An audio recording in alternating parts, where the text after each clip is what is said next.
नमस्कार।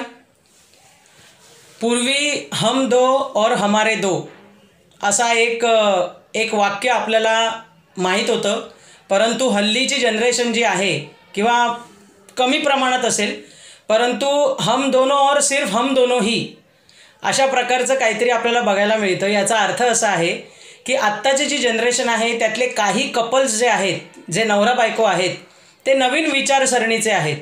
त्यांना असं आहे की आपण दोघांनी मस्त आयुष्य जगायचं आहे आणि आपल्याला मूल करायचं नाही आहे। परंतु ही बाब लक्षात घ्या की लग्न करताना फक्त नवरा बायको किंवा मुलगा मुलगी एक दुसऱ्याशी जोडले जात नाहीत, तर आई वडील कुटुंब हे सुद्धा एकमेकांशी जोडलं जातं। त्यांच्या अपेक्षा आकांक्षा असतात की 2-3 वर्षामध्ये आम्ही आजी आजोबा होऊ, आमच्याकडे एक नातवंड छानपैकी जन्माला येईल, अशा प्रकारचे।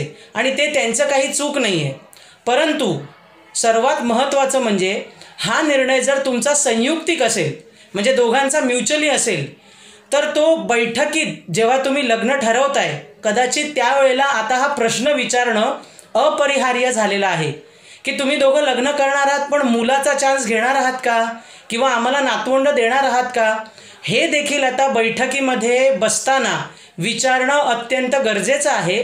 नाहीतर पाठच्या पिढीला प्रचंड प्रमाणात मानसिक धक्का बसतो, तेव्हा ही बाब लक्षात ठेवा।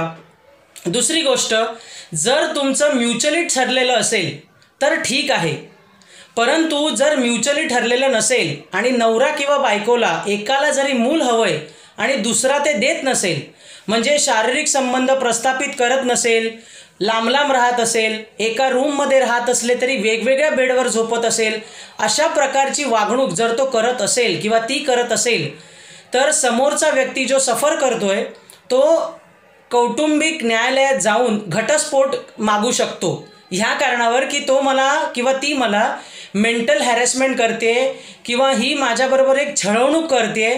क्रुएल्टीच्या अंडर आता हे सेक्शन, म्हणजे ह्या कारणाकरता घटस्फोट मागणारे असंख्य कपल किंवा नवरा किंवा बायको कोणीही पार्टी ज्याला त्रास होतोय, ज्याला मूल हवंय पण समोरचा देत नाहीये, ती दरवाजे खटखटवू शकते। ही बाब लक्षात ठेवा। तेव्हा लग्नाची बैठक करताना चांगले चांगले ड्रेसेस, चांगले चांगले हनीमून पॅकेज, चांगले चांगले प्री वेडिंग स्पॉट्स, ह्या सगळ्याचा विचार करताना लग्नानंतर आपल्याला मूल हवंय की नकोय हे म्युच्युअली नवरा बायकोनी ठरवणं आणि तसंच ठरवल्यावर आपल्या पाठच्या पिढीला सांगणं ही एक जबाबदारी आहे आणि ती तुम्ही सगळ्यांनी जरूर निभवा, अशी माझी तुम्हाला एक सांगणं आहे। चॅनल सबस्क्राईब करा, लाईक करा। तुम्हाला विषय कसे आवडतात ते कमेंट्स बॉक्समध्ये जरूर सांगा। तुमचे काही प्रश्न किंवा तुमचे काही विषय असतील तेही तुम्ही माझ्याशी फोनवरनं संपर्क साधून माझ्याशी बोलू शकता। धन्यवाद।